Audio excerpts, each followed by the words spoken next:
हरे कृष्णा। हमारे चैनल पर आप सभी का स्वागत है। इस वीडियो में हम लोग सुनेंगे अजा एकादशी की व्रत कथा। तो आइए दोस्तों, कथा शुरू करते हैं।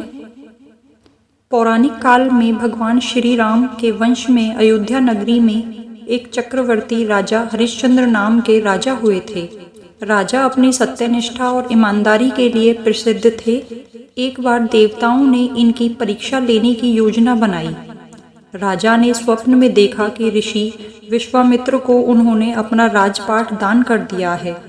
सुबह विश्वामित्र वास्तव में उनके द्वार पर आकर खड़े हो गए और बोले कि तुमने स्वप्न में मुझे सब कुछ दान कर दिया है। स्वयं वह एक चंडाल का दास बन गया। उसने उस चंडाल के यहाँ कफन लेने का काम किया, किंतु उसने इस आपत्ति के काम में भी सत्य का साथ नहीं छोड़ा कभी भी। जब इसी प्रकार उसे कई वर्ष बीत गए तो उसे अपने इस नीच कार्य पर बड़ा दुख हुआ और वह इससे मुक्ति पाने का उपाय खोजने लग गया। वह सदैव इसी चिंता में रहने लगा कि मैं अब क्या करूं, किस प्रकार इस नीच काम से मुक्त हो जाऊं। एक बार की बात है, वह इसी चिंता में बैठा था कि गौतम ऋषि उसके पास पहुँचे। हरिश्चंद्र ने उन्हें प्रणाम किया और अपनी दुख भरी गाथा उन्हें सुनाई। राजा हरिश्चंद्र की दुख भरी कहानी सुनकर महर्षि गौतम भी अत्यंत दुखी हुए।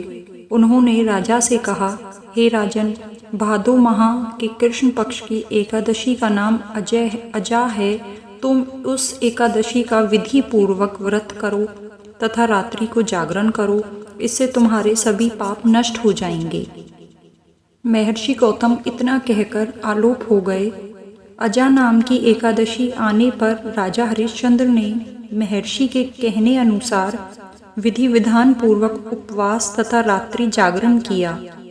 इस व्रत के प्रभाव से राजा के सभी पाप नष्ट हो गए। उस समय स्वर्ग में नगाड़े बजने लगे तथा पुण्यों की वर्षा होने लगी। उन्होंने अपने सामने ब्रह्मा, विष्णु, महेश तथा देवेंद्र आदि देवताओं को खड़ा पाया। उन्होंने अपने मृतक पुत्र को भी जीवित तथा अपनी पत्नी को राशि, वस्त्र तथा आभूषणों से परिपूर्ण पाया। व्रत के प्रभाव से राजा को पुनः अपने राज्य की प्राप्ति हुई। वास्तव में एक ऋषि ने राजा की परीक्षा लेने के लिए यह सब कौतुक किया था, परंतु अजा एकादशी के व्रत के प्रभाव से ऋषि द्वारा रची गई सारी माया समाप्त हो गई और अंत समय में हरिश्चंद्र अपने परिवार सहित स्वर्गलोक को गया। यह था अजा एकादशी व्रत रखने का प्रभाव। जो मनुष्य इस उपवास को विधि विधान पूर्वक करते हैं तथा रात्रि जागरण करते हैं, उनके सभी पाप नष्ट हो जाते हैं और अंत में वे सब स्वर्ग को प्राप्त करते हैं। यह थी अजा एकादशी की व्रत कथा। और दोस्तों, अगर आपको इस व्रत की तिथि, शुभ मुहूर्त और पूजा विधि और महत्व के बारे में जानना है तो हमने हमारी दूसरी वीडियो में, इससे पहली वाली वीडियो में इसके बारे में जानकारी दी है। आप उस वीडियो को अवश्य देखें। यहीं पर यह वीडियो समाप्त होती है। अगर आपको वीडियो अच्छी लगी है तो लाइक करें, शेयर करें और सब्सक्राइब करें। हरे कृष्णा कमेंट अवश्य करें। धन्यवाद।